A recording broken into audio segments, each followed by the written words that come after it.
Welcome to Brain Vision. Now to write down the decay for our iodine 131, we need to first look up Appendix B to find out what is the mode of decay. And the appendix tells us that iodine 131 decays by beta decay. So it emits a beta minus particle.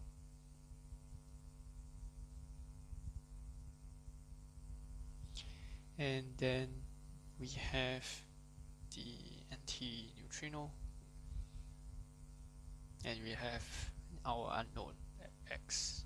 So we want to identify what's this unknown. We should be able to by just looking at the proton number and the nucleon number, so they must be conserved. So since the beta minus has a proton number of -1, X must have a proton number of 54, so that the total proton number is 53. Same thing with the nucleon number, it must be 131. So X, looking up the periodic table for an element with 54 protons, we should identify this as xenon. So it is xenon. So this is the decay equation.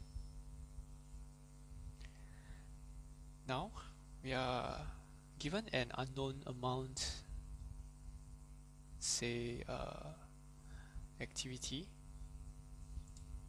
or number of nuclide to be N0, and we want to find how long it will take for N0 to decay to 5%. 5% of its original value, so that is 0.05 times N0. We're going to use the decay law, that is the value n at any time after N0 is given as N0 times e exponential to the power of negative lambda t. T is the time, that we want to find. Lambda is the decay constant, which is given as ln 2 over t half, where t half we are given to be 8 days. So ln 2 over 8 days. What we need to do is we divide, or we cancel away N0 from both sides of the equation. Then we take the natural log of both sides. We should get negative lambda times t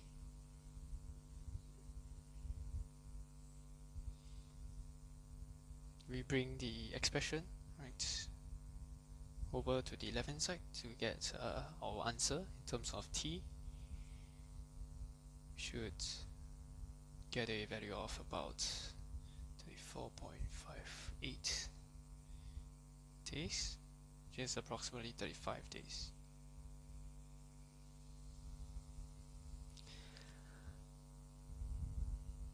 Now we are given another amount of iodine where the activity is 1 millicuries,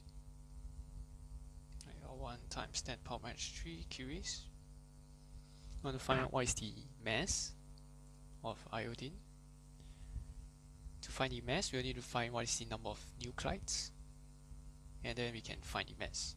So the activity is defined as the decay constant multiplied by the number of nuclides. So we can get our number of nuclides by simply knowing the lambda.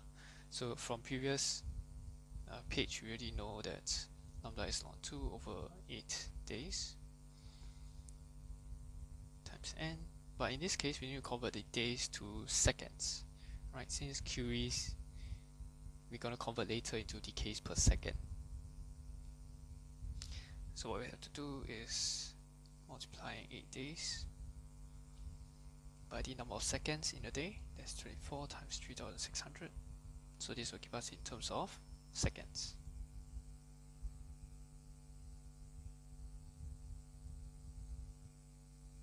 Now we just need to convert our activity from curies to decays per second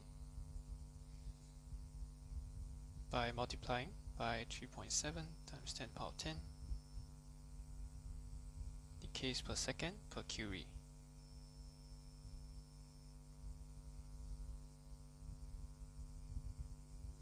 So we can finally find what is our number of nuclides by bringing the entire expression over here, right, this expression, to the activity, right, divide it over. So we should get 1.0 times 3.7 times 10 to the power 7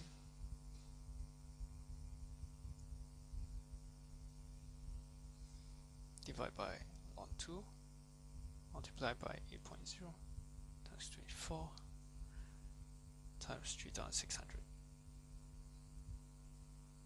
You should get a value of 3.69 times 10 power of 30. So this is the number of nuclides, of iodine nuclides.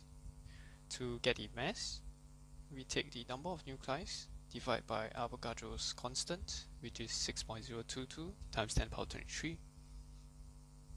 This will give us the number of moles, and then we multiply by the molar mass, which is 0.131 kilograms per mole,